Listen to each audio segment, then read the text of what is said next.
and Robbo. Streaming across the globe, Ben Norris, Rob McKnight, and David Robinson. Ben, Rob and Robbo. News, reviews, entertainment too. It's the Ben, Rob and Robbo. Ben, Rob and Robbo. Ben, Rob and Robbo Show. Welcome to the Ben, Rob and Robbo Show. Here's Rob McKnight. Hello there and welcome to the Ben, Rob and Robbo Show. So pleased to have your company on this Wednesday afternoon as we bring you the latest news headlines, have a lot of good discussion and talk entertainment too. And I can't do that without these two boys. It's none other than Ben and Robbo, and Ben's already having a fiddle with his microphone. Hello, Ben. Better to fiddle with the microphone than something else on live internet. It's not that kind of show. Good advice, Ben. Good advice. And that has extra meaning for people who watch our BRR show. Not our BRR show. This is the BRR show. Who watch our Eye on Big Brother show in the evenings. Isn't that right, Robbo? Oh, yes. A lot of things happen. But, you know, we're going to give away a code word tonight. So make sure you're watching the show and you could win... you could win a mug. No, so you've got to make sure that you're watching. Even better than that, on our Big Brother recap show, which streams right on these feeds, on these social media channels at 9:30 after each episode, we will have tonight's eliminated contestant live on the show. It will be their first interview since their eviction episode's gone to air. So... that's a bit of a Eye on Big Brother exclusive. If you are a Big Brother fan, make sure you join us for Eye on Big Brother. But you know what? Don't go anywhere if you're right here. We have plenty of hot button issues to discuss, and these are the men I'm doing it with, and I could not think of anyone else better to do it with. Rethink that sentence, I think. These are the men I'm doing it with. Yeah, I like it. I appreciate it. Ben, you happy with that? I don't approve. No, I don't approve. Nor does anyone else. Well, it is what it is, Robbo. I love it. I love it. And also love what you've done with that tablecloth and made it into a shirt. That's very nice. I'm kidding. You know, I'm just kidding. I was trying to think. There must have been a sale at the Me or Ben? No, he's talking. No, I like Ben's shirt. No, I thought you were talking to Ben, but Amanda took the shot of me, and I thought, oh, maybe she's not taken. Are you taken with this shirt? She thought it was my shirt you were talking about. I was. You never backed me up, never. No, I was talking about your shirt. I wasn't talking about Ben's. I love Ben's shirt. I was talking about your shirt. I'm a little concerned as to whether or not. Yeah, I'm a little concerned as to whether or not my boss at Ticker said that I look like Richard Reed. I'll take it as a compliment. I'm sure that's how he meant it. Let's move on. There's a lot. I love Richard. He knows that. All right, let's get into our hot button issues. And first this afternoon, Victorian Premier Daniel Andrews has fronted the media for what was really a grim update. Here's some of what he had to say. Thanks for being here for the daily update. We have 4,448 cases of coronavirus in Victoria. That's an increase into new cases of 238. Of those 238, 29 related to known and contained outbreaks. 209 of those are under investigation by our public health team. There have been a total of 27 deaths, I'm sad to have to report, following the Chief Health Officer's media release yesterday. There's been a further death since then, a woman in her 90s. I'm not in a position to be able to provide any further detail as to that person's identity, but we send our best wishes, our thoughts and our prayers to her family. This will, of course, be a very difficult time for them. So that's 27 in total, one more since the Chief Health Officer's media release yesterday. There are 105 Victorians in hospital, 27 of those are in intensive care. There are 1,931 active cases across Victoria. There were yesterday some 27,040 tests done. That is a really significant number given that so much of the state is under stay-at-home orders. So that, of course, limits movement. That, of course, for some might be a barrier. It shouldn't be really, but for some it might be a barrier to going and getting tested. Can I thank each and every one of those 27,040 people who yesterday made a powerful contribution to our fight against this virus, coming forward, getting tested, giving us the data, the insight, the understanding about where this virus is, how it's moving. Without that data, it's incredibly difficult to be able to contain this virus, to pull it up, to get it into a controlled situation. Now, just to confirm, that's 230 new cases in the past 24 hours. A woman in her 90s has died on top of the other 26 cases, so the number of deaths is 27, and it's a terrible situation, basically. So we'll see how it goes. But talking about the deepening COVID crisis, let's go to New South Wales, where Premier Gladys Berejiklian has said that the state is not looking to eliminate the virus, but continue with suppression. Last night she appeared on ABC 7:30. Every time we have an outbreak, we can't afford to lock down, reopen, lock down, reopen. That is no way to live, and that is no way to be able to instill confidence to businesses to keep employing people. And that's why we have taken time in New South Wales to quadruple our health capacity, get the protective equipment we need for our frontline workers, put the processes in place to make sure we can do what's required to contain the spread. But it would be dishonest for me, as much as we'd love to have elimination, as much as we'd love to be able to be in that state, it's not going to happen in New South Wales. It never will. With a population our size, so just to be clear to people in New it's South not... Wales, lockdowns are not an option, even if the health situation deteriorates even further. Well, certainly that is an option we don't want to take in New South Wales, because what we want to be in a position is where all of us are doing the right thing, we're taking the health advice, we're staying home if we think we may have been exposed or have the milder symptoms. And we really need people to take that advice. Sure, but this is something the Prime Minister agrees with. Scott Morrison said that elimination would do more harm than good, but experts believe that's the wrong approach. Full elimination is what many health officials think we should do. Tougher lockdowns to fully bring the numbers down. As one professor said, a short-term pain for long-term gain. Robbo, this is interesting. There's a desperate lack of desire to go into lockdown mode. Is coronavirus something we just have to live with? It's bloody tough, isn't it, Rob? You're damned if you do, you're damned if you don't. But I think that possibly we might be at the stage, and this will be an unpopular opinion, I think, where we obviously, like I said yesterday, we wear masks in public, we wash our hands, we maintain social distancing. But I think it is time possibly to open up the economies. I have to agree with Gladys Berejiklian and Scott Morrison. Is this not the time where we can't keep going back and forth, back and forth? This is a new world. We've been trained for this for the past, 3 or 4 months. This is how we have to live. We're not going to go back to normal. But if you don't want to go into full-on lockdown, then you've got to adhere to the rules. But people don't. People don't. No, I know. Time and time again. And that's it. Well, the facts are in the figures, aren't they? Because we're seeing all of these cases where the numbers are skyrocketing.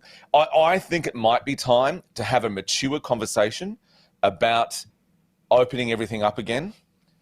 There will be problems with that, like there always is. Nothing is smooth sailing. But I don't know that going to lockdown, going to repeated lockdowns, lockdown, that kind of thing. I don't know that that's the answer anymore, is it? Well, Ben, as someone who lives in lockdown at the moment, what are your thoughts? Oh, well, I was worried you were going to refer to us as experts when you were referring to this conversation. I'm certainly not an expert when it comes to what a premier should do when it's, with running a state during these times. I mean, I do think that the right thing to do for New South Wales at this point is to get ahead of the curve. And so while we're in Victoria and, we're in a 6-week lockdown, getting ahead of the curve and going into another lockdown, I think for a shorter period of time is probably what I would do. But as I said, I'm not an expert, so I don't necessarily know the stats, but I'm pretty sure that the stats are being responded to accordingly by Dan Andrews with information that he's getting that maybe we all don't know. So look, at the end of the day, I'm trusting the Premier of the state that I live in. And whilst I'm uncomfortable with the lockdown and concerned about the economy, I have to follow his decision. Do you have any preference? I think that the lockdown is fine. I mean, here in Victoria, we're on the verge of going into a stage 4 lockdown. I mean, the numbers are still in the high 200s each day. So, whilst that continues to grow, it is still very alarming. It's alarming for so many different reasons. I don't negate the fact that the economy is going to suffer greatly in Victoria with these lockdowns. But at the end of the day, yeah, as I said, we have to just follow the guidance that we're getting from our state leaders. Well, look, this morning... Sorry, Rob. Which I agree with you, Ben. I think we're starting to fall into this habit of going, well, as the numbers go up, the only person to blame or the only people to blame is the government. And I don't agree with that. So, for example, if you're not wearing a mask, if you're not, maintaining social distance, it's our fault. If you go to a party with 100 people, you're going to get the Rona. But I just worry that... Can I just quickly say there's this idea now... Sorry, Ben, I'm just really quickly, I'm just worried that this idea now that whenever we see the numbers increase, it's the government's fault. It's not the people who didn't social distance. We need to start putting the blame back onto the people who aren't doing the right thing. Because you know what? If you stayed at home, if you wore a mask, if you adhered to social distancing, the numbers wouldn't be that high. It's not like the government's going around like spraying corona into different people. It's not the government. It's the people who aren't doing the right thing. Sorry, Ben.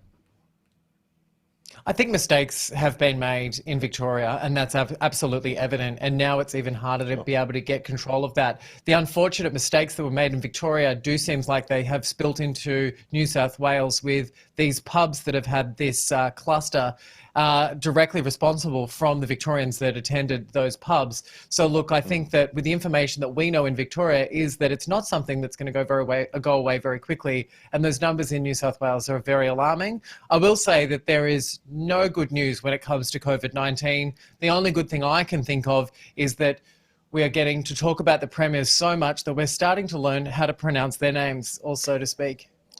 That's certainly true.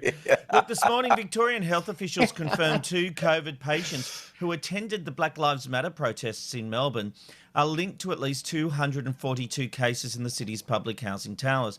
However, Victoria's chief health officer has played down the link, saying that he doesn't think the protests contributed. How can you make that call, Robbo? Like, if people didn't social distance at the protests, which they didn't, is he more playing politics because it's wrapped up in the Black Lives Matter protests? Yeah, no, good point, Rob. I wasn't sure about this one, but you've kind of swayed me into that particular direction. I think that there are always at play in COVID-19. It's almost, you can't have one without the other anymore, can you? There were only 2 people, but this is a good example of 2 people have been linked to it, which then infected another 240 people. So that should bring home how contagious this virus is. But really good point. I didn't think of that, and I do think that this comment especially does stink high heaven of politics. This is playing politics, isn't it, Ben? Because if you're refusing to acknowledge that people not social distancing at a protest, whatever it's for, as no matter how good the cause is, it couldn't be part of the problem here, then you're ignoring facts, perhaps. Yeah, I think that there is ignorance to the fact that the entire protest was a mistake, and the mistake was that no one knew exactly how to protest in this climate, and that is really difficult. I think people like to do tangible things when it comes to exercising their emotion, and I think that a lot of people learnt a valuable lesson. And I'm really only shocked about the numbers being as low as they are, considering the amount of people that were in such a close proximity. So I think that, it's a difficult conversation to have. I think that COVID-19 and Black Lives Matters coinciding together has just been an unfortunate confluence of events that, should be still treated separately, but mindful of both sides and both, understanding that information and evolving with that equally, And I just want to be absolutely clear. None of us are saying that the Black Lives Matter protests aren't important. What we're talking about here is the social distancing aspect during COVID-19. They're the 2 issues. Just because you believe in social distancing does not mean you do not support what those people were protesting about. So let's just be very clear of that, okay? All right. the infamous palace letters not only ignited tremendous curiosity, but it also seems to have put more fire in the belly of the Republican movement. Peter Fitzsimons, who is the chair of the Australian Republic movement, said he was gobsmacked that unelected English officials knew what was happening before the elected Australian government. According to their own polling, 62% of Aussies want to ditch the Royals. Robbo, this is interesting. When the whole Republican referendum happened, I do believe John Howard ambushed it. He divided the Republicans, right? Because a lot of Republicans didn't want the model where the parliament chose the president. Most Australians, I believe, wanted to choose the president ourselves, like the American government, like the Americans do. So the Republican movement at the time divided. They didn't want the Republic on the wrong terms, so they lost. Now, I've got to say, since then, I was a Republican, really wanted it. I actually couldn't care at the moment. I just couldn't. No, I was just trying to find, from memory, here we go, to proposed law to alter the Constitution to insert a preamble. Do you approve this proposed? No, that's the wrong thing. I should have read that before I said it to you. Sorry, Rob. But basically, my point was, we're live, aren't we? My point was that the question has always been heavily criticised for the way it was worded. In effect, that what you said before, that John Howard did kind of hijack it into a way that it would never win. The other thing is, I want to see actual polling. So as you mentioned in your intro there, Rob, the polling is done by the Australian Republican movement. So, let's get let's get a news poll or something like that to find out what it is. I agree with you. I don't care. The Queen and the monarchy have been steadfastly removing themselves from actual government for decades. So yes, this happened in 1975. But she had no idea about it. Yes, there are arguments that the palace have an idea because it was being discussed. But this idea that the Republicans are upset that the palace knew, well, the fact is, we are under the monarchy, and you're not going to go to Gough Whitlam first and say, I'm going to get rid of you, and I'm about to go and tell the Queen. I mean, I don't understand the logic of this whatsoever. Kerr investigated his options. He acted upon those options and gave the Queen enough distance that she wasn't making the decision. She didn't interfere. She didn't interfere. There are counter arguments to that essentially the palace was advising Sir John Kerr as to what to do. It was kept at a distance from the Queen because, as I said before, the Queen has taken a step back from actually having anything really to do with actual governing or laws. But this was a roundabout way. The more I read these letters, it appears to be more of a roundabout way of the palace, really congratulating him and complimenting him and kind of suggesting to him, and he was doing it with their approval. There was also the letter, Robbo, where they warned that pulling the trigger on this was a very big deal, and it is a burden he would have to live with for the rest of his life. So, they weren't saying, go on, John, go on. Of course, he asked questions about the authority, and they answered that. Yeah, I think they answered them quite pointedly. I think that in this kind of political environment, remember the House of Windsor, the firm will survive at any cost. So there's this idea of we know how to work the system. Obviously, we're going to put in a letter that, well, you better make sure that you're all on top of this because we don't know. The question, Ben, is do you want Australia to become a republic? Do I want Australia to become a republic? No, not really. Do you know why? Did you see that Queen Elizabeth has released... You'll love this. Have you seen that Queen Elizabeth has released her own gin? No. Yeah, she's released her own gin. So I'm really excited about this news, and I feel like so excited as well that I get to join this conversation. Just for the gin. Absolutely. I've stayed at parties because of the gin. Good gin at a party is enough reason to stay. So, look, I'm just so excited that I get to join this debate about the Royals. It's funny, though, in my 20s, I was so Republican. Really. But why? I always loved the Queen. But why? But why, though, Rob? What that you want to get rid of? What is it that you don't like? Because I felt Australia should be controlling itself. And maybe it's what's happening in the States now that's changed my mind. You know, like I liked the idea of having a president that had authority and had investment in Australia. But the more I've seen of America in the last few years, I'm not too sad if we don't have an Australian president, to be honest. I'm really not. But it's more ceremonial. Like, she doesn't have any power, really. So, I would rather have a more stable political system as opposed to what you're saying with America, and it's all in a lot of other places. Look, she has no power. She really doesn't do anything. If you think in 2020 that a Governor General could do the same thing that Sir John Kerr did, you're crazy. It would never happen. And I just don't see any problem with it. Weirdly, I like it. We're all the way down here by ourselves with, the Kiwis. You get the occasional it's nice visit. to have. Yeah, that's right. I saw her once. It was amazing. Oh my God, I loved it. So did I. Sorry. Yeah. What? I loved it. Who did you see? Queen The Queen. Elizabeth. And Prince Philip. Ah. Loved it. Loved it. I used to see a lot of Queens on Oxford Street, but that's about a different story, I'm guessing. All right. What we're about to talk is very serious because the first execution in almost 20 years has happened in the US. David Lewis Lee was convicted of murdering a family in 1999 in order to start the new whites-only nation in the country's northwest. He was killed by lethal injection yesterday. But that's despite the victim's family actively campaigning against Lee's death sentence. They wanted him to get life behind bars.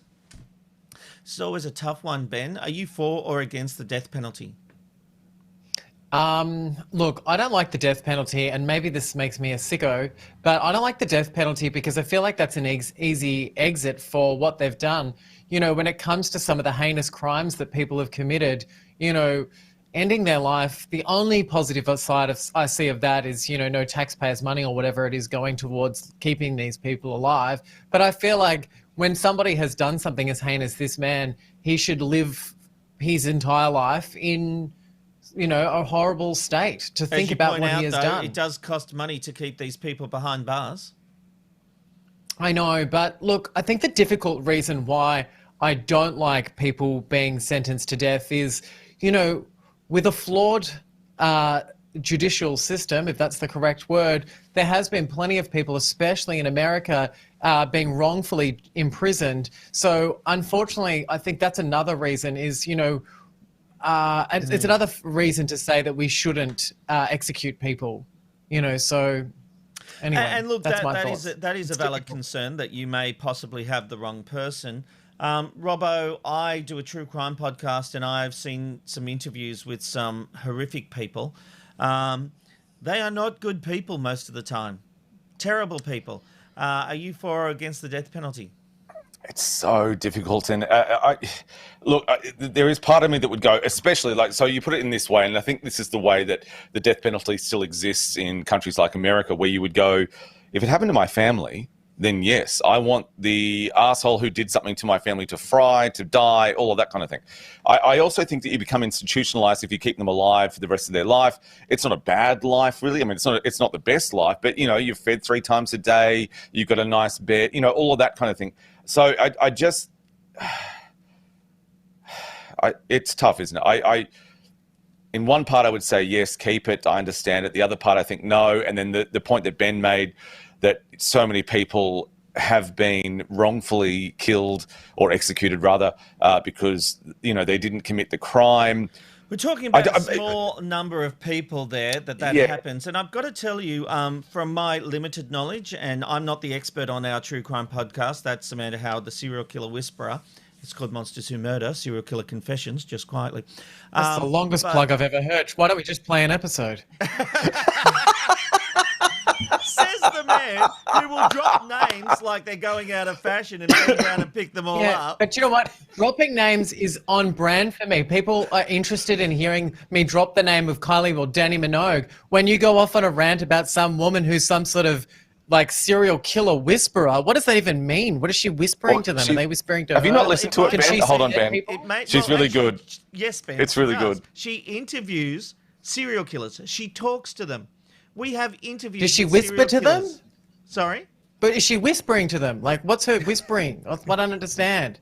It's like the horse. I don't understand the whisperer. whispering part. Has a connection with them. She gets information out of them. Oh, clever. Do you know what? That podcast sounds good. We should tune into that. Monsters Who Murder, Serial Killer Confessions, available in all your podcast feeds now. Now, to get to the amazing.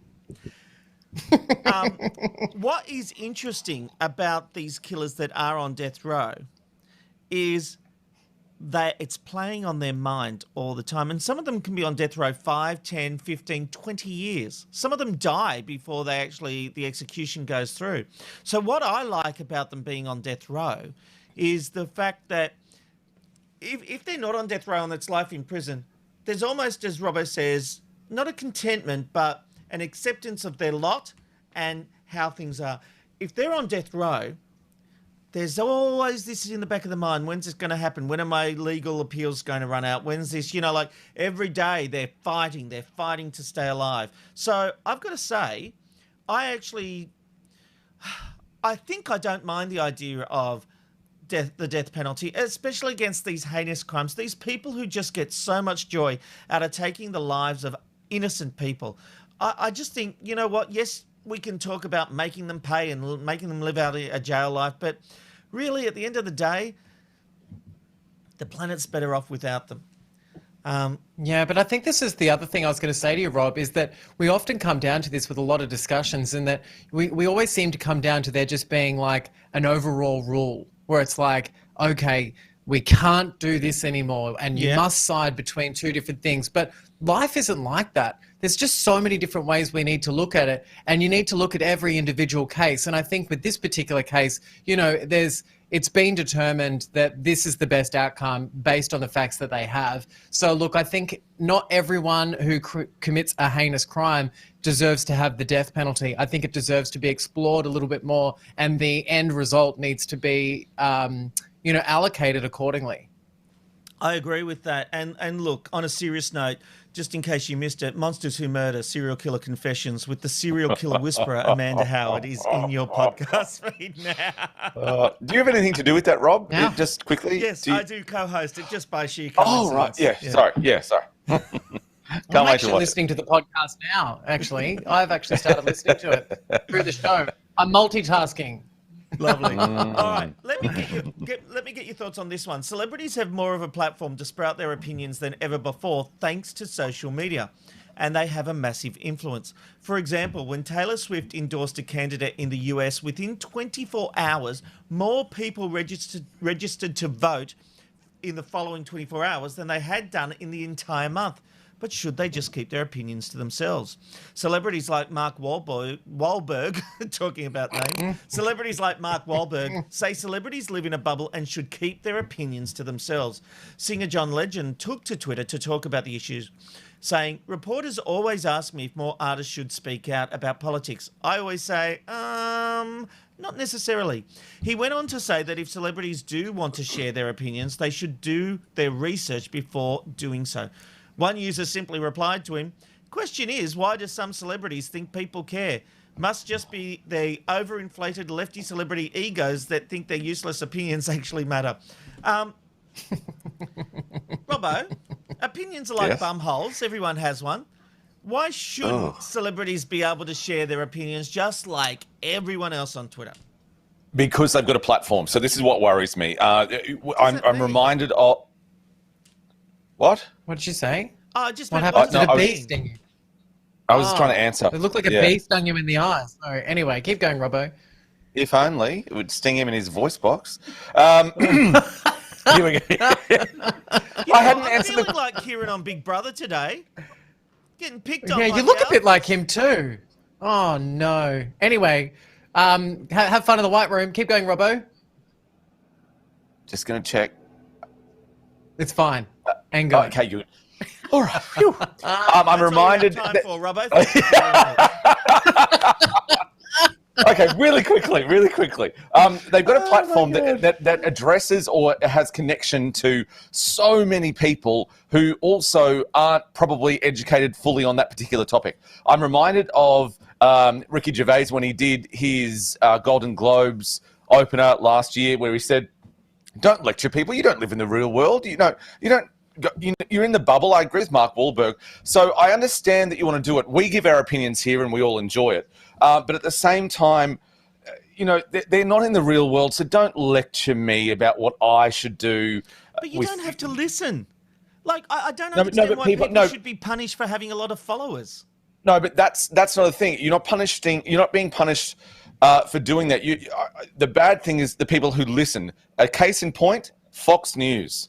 That's a really big point. Now, they peddle absolute rubbish. Alan Jones said that COVID-19 was nothing to worry about. So they've got people who listen to them on these platforms. That's what the concern is. So I also agree with John Legend. No, artist, media personnel. If that's not your role, if you're not if you're not what we are, if you're not don't do it. There's a difference between Fox News and a celebrity sprouting their opinion on Twitter, and I don't understand in a free society why they shouldn't be able to do that, Ben. If you don't want to hear their opinion, don't follow them, don't pay attention to them. Robbo, that was just to let you know that your point of that has ended and you don't need to say any more. So we're going to have my turn. This is great. Love that you've got a sense of humour about it.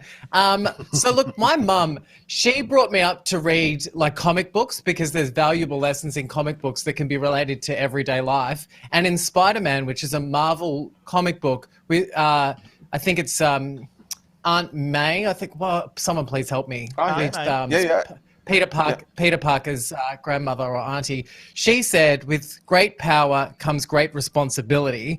And unfortunately, whether or not you determine the power of a celebrity to be of substance, it is a power and there is a responsibility that is required to be assigned to that. You know, Madonna, she did a concert in 2007. And in that concert that she did, everyone that attended the concert had to actually they had to register to vote in America. It was the largest registration in America in one go across the country. And the thing was, she was using her power with great responsibility. Brilliant. However, when we break it down to celebrities who are as dumb as dog shit, sorry, wrong podcast, we're not allowed to swear on this one. Thanks, Reggie. We'll see you tonight. It is really frustrating. It is really frustrating when celebrities who are stupid use their power not responsibly. And for that reason, they are not superheroes. There is nothing to come back on that. That is absolutely textbook perfect. You can't say anything back to that, Rob. Ben, well done. Absolutely beautiful. Ben, just one more time, just say that quote from Spider-Man. We live in a free society. Ben, say it one more time. What's that quote? Great power becomes great responsibility. And if you want to use that, with great power comes great responsibility. Okay, great. Thank you. You obviously got to read those comic books by Marvel as well, which is great. It's unfortunate that you missed the lessons. Oh, yes. You're like one of those kids at school that didn't read the book. You watched the film and then you failed the exam. I get it. But Rob, really seriously for a minute, Ben's quote from Spider-Man is exactly right. Maybe a lot of those people should just shut up because they don't know what they're talking about. I agree with the sentiment. I really do. If we're going to be serious for a moment, I agree with the sentiment that with great power comes great responsibility. But the fact is we live in a free society. And the fact is it blows my mind when someone's following someone on Twitter and like a celebrity and the celebrity posts something they believe in that is important to them and people go, well, shut up, you don't have a right to speak. And I'm thinking, but you're on Twitter where it gives you a free platform telling someone else they can't use the platform to say what they want to say. This hypocrisy. Are you reading between the lines here, Robbo? Are you reading I just think it's kind of I get what you're saying, Rob, as well. I just think it's kind of a lecturing thing. Like when we first went into lockdown and celebrities were, we're doing it tough. You've got to do it tough, guys. Just stay at home. And they're giving pictures of themselves in their vast mansions. Yeah, but they get called out on that crap. And they did those terrible ads about we're all in this together and they were just woeful. I agree with that. But the idea that celebrities shouldn't put their opinions on Twitter or Instagram, I just don't get it. It's a free platform. But once you put your opinion, once you put your opinion on these social media platforms, there's also going to be the retaliation to that as well. And that is the fact is that that's a call they make. That is the call that you make. And so, look, when people put up, it's like what Gina Liano says. Here's a good one. Well, don't look, darling. Basically. But like, there's Once there's again, some Ben, validity. You've actually just ended up backing me up, even though you disagree with me. If you don't like what the celebrity's saying, don't follow them. Don't look. When you see their name in print, turn the But page. surely there needs to be some responsibility to what they're saying. They can just spew forth these ideas that are wrong. Example, Fox News. I think it's still an adequate comparison. That's a news outlet. No, the people who present it are celebrities. Sean Hannity is a massive celebrity. Yeah, but they're paid to give opinions, and opinions, whether they're obviously opinions you don't agree with, and they give their version of the facts. I'm not a fan of Fox News, but there's just many ways to skin a cat. Is Taylor basically what he's Swift saying, telling her followers to go vote. Okay. No, I think Taylor Swift did a good job. So, how long's this show been going for? This is what I just got. Yeah. And then it hit over the head. Oh my gosh! Do you know? we I actually saw we that. could all do that. Johnny Depp. I feel like Johnny Depp with Amber Heard. Don't touch me. Don't touch me. Oh, don't touch that one. Oh, watch out on air. You know, I always know that I'm talking really loudly when I get a different type of wind up, which is my neighbor that lives downstairs. Every time I get there's yelling and there's screaming, then I get this dum dum dum dum, and that's him telling me I've got a be quiet. to them, Ben. I've got them with the broom ready to pound up. Oh, really? Oh, wow. For Christ's sake. All right. Okay. 50 episodes enough in, about you 51 pounding. episodes in, we've gone off the rails. Look, I think we need to get some news headlines, and with Aaron Young away, it's over to Alana McLean in the Ticker Newsroom. Thanks, guys. Let's take a look at the top stories today, Wednesday, the 15th of July. Contact tracing has revealed for the first time a link between Victoria's coronavirus outbreak to a cluster at a pub in Sydney southwest. There are now 30 cases of COVID-19 tied to the Crossroads Hotel in Sydney southwest, with 9 of those diagnosed yesterday. It is believed health authorities have now linked one of those cases to the outbreak in Victoria before the border was closed with New South Wales.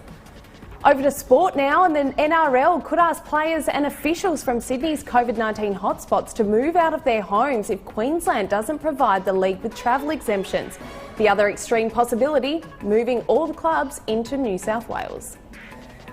And Queensland has shut its border to 77 Sydney suburbs. The Queensland Premier Anastasia Palaszczuk says the local government areas of Liverpool and Campbelltown are barred from entering the Sunshine State.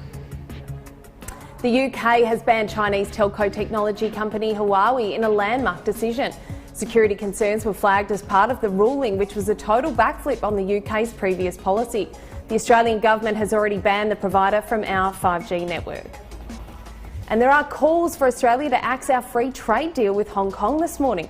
When Parliament returns, the Greens will push for a Senate inquiry to the free trade agreement. Tensions continue to escalate between Australia and China over tough new police state laws in Hong Kong. And Victorian drivers have avoided 700,000 fines from switched off speed cameras. It's believed the cameras were switched off for roadworks, with some staying offline for as long as 2 years. Victoria's Road Safety Camera Commissioner is now calling for action into the problem.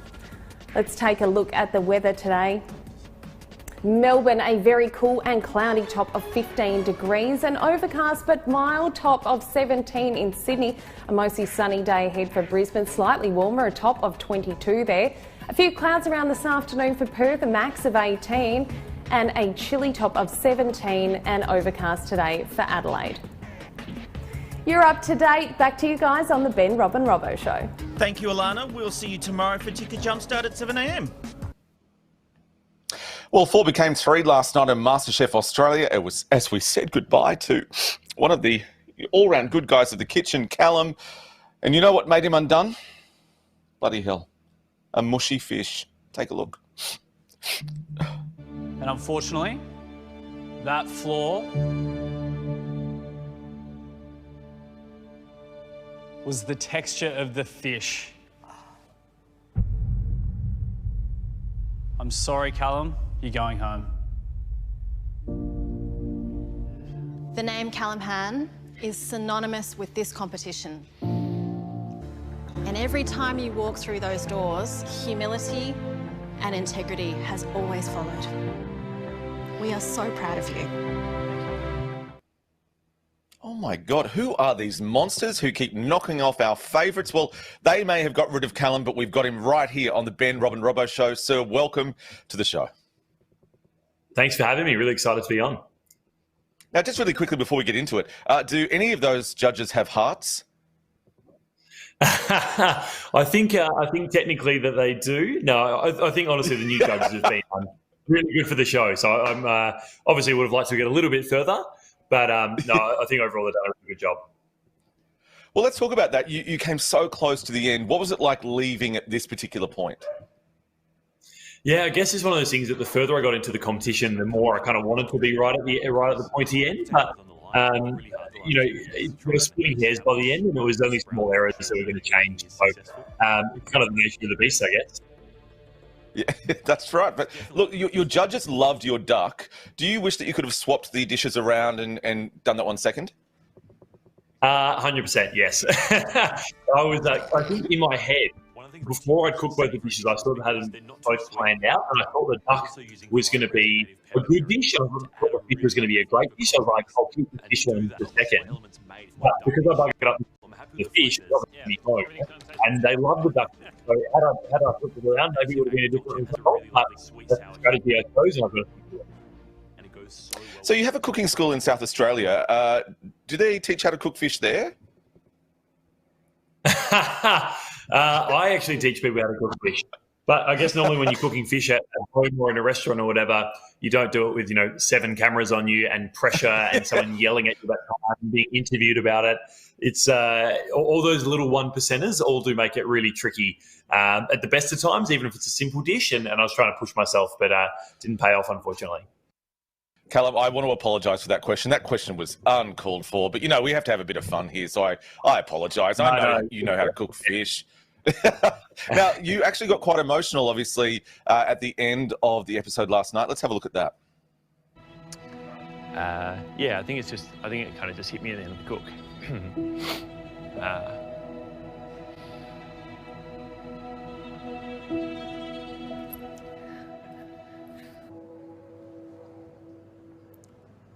The last few months have been massive inside and outside this kitchen. Obviously, the competition is pretty tough, can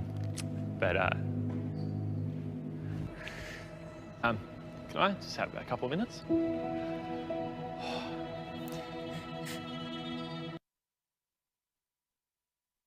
Tough watching. Can you take me back to that moment, Callum? What was going through your mind? Obviously, you see what's happening on camera in the kitchen and everything, but what you don't necessarily see there, I guess, is around the time this was all getting shot, we were peak COVID scariness, I guess, when it was still very new and we didn't know what was going on. And there was a lot of uncertainty back in Adelaide with my business and what was happening there, and obviously with everyone else's business and family and friends and the health and safety of people. So I guess we were probably all feeling a little bit highly strung at the best of times. And then I guess the scenario of getting put in a one-on-one battle against Laura, who's someone that I've been mates with even before the competition for 6 or 7 years, it sort of felt a bit rough. And regardless of whether I went home or even if I won that challenge, it wouldn't have felt quite right either way. I'm sure Laura felt the same way. It would have felt weird eliminating the other person. Well, this is actually your 3rd time in the Masterchef kitchen. You started when you were 19. How has that kind of affected you or changed you or moulded you in those pivotal years? Yeah, I feel lucky to have the opportunity to come back and cook against these other contestants. Look at me there, look how young I look. Goodness me. I've watched for the past few years. So, in that pitch there, I'm a 19-year-old with not a care in the world. And now I'm 30. I've got business. We've got 30 in it. I'm 30 years old, and I'm going to be responsible for major role as well. I'm going to be a wife and I'm doing now, so a lot changed in my life, both in terms of role and my personal life as well. So, I feel fortunate to have the ability to come back on, but obviously this is a tougher competition this time around because I'm not cooking against amateurs anymore. I'm cooking against people that are seasoned hospitality professionals. Mm-hmm, absolutely. Now, let's talk about, really, I'm sure you'd agree that the best dish you ever created, you are a father. Congratulations, Callum. Thank you very much. Yeah, I think obviously I'm a little bit biased, but my baby girl Elle is 100% the cutest baby in the world. So I feel like I did well. Final question for us now, very important. What's for your tea tonight? Ooh, good question. I haven't eaten anything today yet, to be honest. I'm doing. I'll be doing the project tonight at dinner time, so I might something after that, I guess. I hadn't thought. Normally, I'm quite well planned and know what's coming, but today is a pretty full on day. So I reckon actually my wife made this beautiful slow cooked lamb kind of shepherd's pie thing that's in the fridge that we're gonna maybe have for a lunch or a dinner. So we might have a big old scoop of that. I reckon that'll be a good time. Callum, I don't want to sound like your parents or anything, but can you please eat something? It's a very big day. You need to keep your energy up. For goodness sake. enough copies and you get through anything. All right, Callum, thank you so much for joining us on the Ben, Rob and Robbo show. Good luck with everything and say hello to everyone for us. Oh, a real pleasure. Thanks for having me on. Thank you. That was Callum there, another favourite we've had to say goodbye to. Jeez, I don't know my heart to take much more of this, but it will. Masterchef continues at 6:30 on 10. Well, Robbo, did you want to say something? Because I feel like I cut you off then. All I was going to say is, Masterchef continues at 7:30 on 10 and win. Rob? I do apologise. Amanda asked me when she should roll the opener, and I went, "Oh, it's just Robbo speaking. Let's go." Yeah, fair. Hey, look, today it's our random live shot of the day, and we're taking you to Warsaw in Poland. The Sekondia train station, in fact. It's a sunny low of 14 degrees and a high of 25 degrees. Let's take a look at some of the feedback coming through to the Ben, Rob and Robbo show. 2 minutes in and 3 XXX rated comments from Rob McKnight. Always love the BRR show. And that's from Little Leo. What comments did I make? Everything's XXX when wrong. it comes to his age. Yeah. Yeah, fair point. We love Leo. He's doing great work. Kathleen, thoughts and prayers for all in Victoria. Yes, couldn't agree more. Carlotta, yes, Carol Spencer, the one and only Carlotta. I did send that through. It hasn't come up. Oh, there it goes. These politicians have to realise that people don't forget. They will never forgive if family members die making these decisions not to lock down. If it gets worse, it doesn't make sense. Amanda says, the difference between is the Black Lives Matter protests, they wore masks. The people going to the pubs and parties don't. That is a good point, but I don't think everybody wore masks, and that could be some of the concern. Penny says the monarchy are an outdated institution. What do they even do in Australia other than highlight charities? They're irrelevant to us. But Steve says, love the royals, love the Queen. Jamie says, be careful what you post, as it may come out to haunt you in 10 years, as we have seen in the last few months. There's Jamie. Oh, the system's a little slow today. Mary says, very good point, Rob. I'll just leave that one there. Oh, what else does she say? Someone looking to be offended will find something to be offended about. Free platform, but it needs to be carefully approached. Power and responsibility all the same. So a bit of Ben, a bit of me there from Mary. I'm giving another one to Carlotta. She says, these celebrities go on Twitter because their egos hate being in lockdown. That's my Carlotta impersonation. Yeah, never do. No, don't do that. No. You need to think about She that. loves my impersonation. And then we've got Mary finishing us off with, when I was saying I do my broom impersonation, she said, that didn't look like a broom, Rob. Thank you for all your feedback. We love it here at the Ben, Rob and Robbo show. But now it's time to go down to the rabbit hole and look through the world through Bruno's eyes. And that means we need to chat with our good friend Bruno Bouchet. Hello, Bruno. Bruno. Oh, Bruno's on. I saw a child in that room a little earlier. Bruno, we've lost your audio and it's not my fault this time. No. I had you before. I was talking to you. That's really weird. Yeah, there you go. No, that wasn't it. No, that's just the sound of Robbo eating his lunch. Why are you eating your lunch, Robbo? Sorry, I forgot this is a camera one. You guys are crazy. Yeah. Oh, poor Bruno.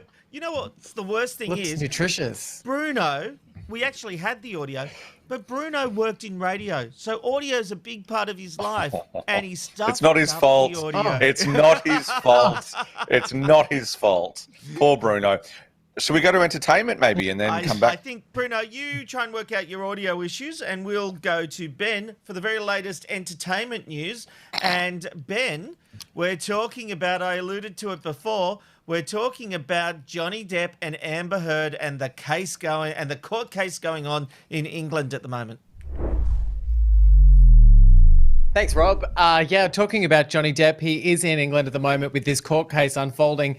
Interesting thing about this is that as this started a couple of years ago, we were following this case of... sorry, I think I must have left this as being a little bit loud. But, you know, interestingly enough, between the two of them, it's very much a he said, she said. And if you're following the messages each day that are being revealed in the court case, you know, it depends on whose side is being heard. So for Johnny Depp, you know, he's coming out and saying that Amber Heard was an abusive partner, and she's coming out saying he was an abusive drunk. But at the end of the day, the court case is against, it's Johnny Depp versus the Sun, and it'll be interesting to see whether or not the Sun can prove that Johnny Depp is in fact a abusive partner. That's exactly what it's for. However, it is going to look like a star-studded event very shortly, as Winona Ryder, who is Johnny Depp's former ex-fiance, is believed to be joining the stand to give a testimony on the side of Johnny Depp, saying that he was never abusive. Interesting.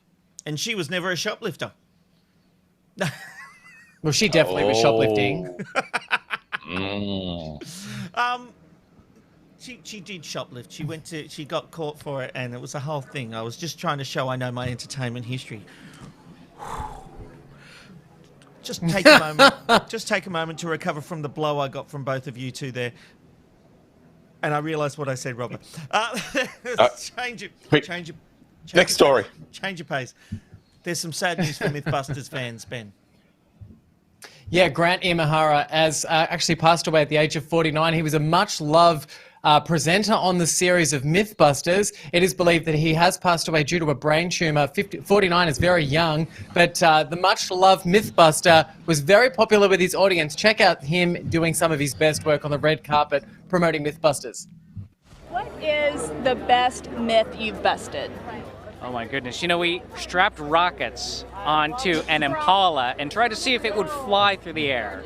And how did that work? Yay. Not that well. I mean, it was busted, but it was really fun. It was pretty awesome, I'm not gonna lie. You strap rockets to anything and it gets pretty crazy. That's true. So true. It's very true. Did it die? Look, sad news there. Yeah, the Impala is dead, but unfortunately so is the poor Grant. So, look, don't laugh. Nobody laugh. And let's just all have a moment of silence. Don't laugh, Rob McKnight. Don't laugh. Look at me. Look at me. Rob McKnight. Look at me. Okay, we're going to move on to the next one. Make me laugh about a man's death. No, this is terrible. Very sad news. The man died of a brain tumor. Like, this is terrible. Think about that. Yeah, Think about it. That was bad. Alrighty. I apologize. My fault. Bad turn of phrase. Look, I'm going to move on to some other sad news while Rob McKnight pulls himself together. Maybe fade your screen to black so it doesn't look like you're laughing at this. But celebrities have come out. Celebrities have come out to mourn the loss of Naya Riviera, who, as we know, was a very famous lead character in the series Glee. Lots of tributes have been coming out from everyone from Gwyneth Paltrow through to her co-stars, even Ricky Martin. I've put together just a little tribute with some of those tweets for you guys to have a look at.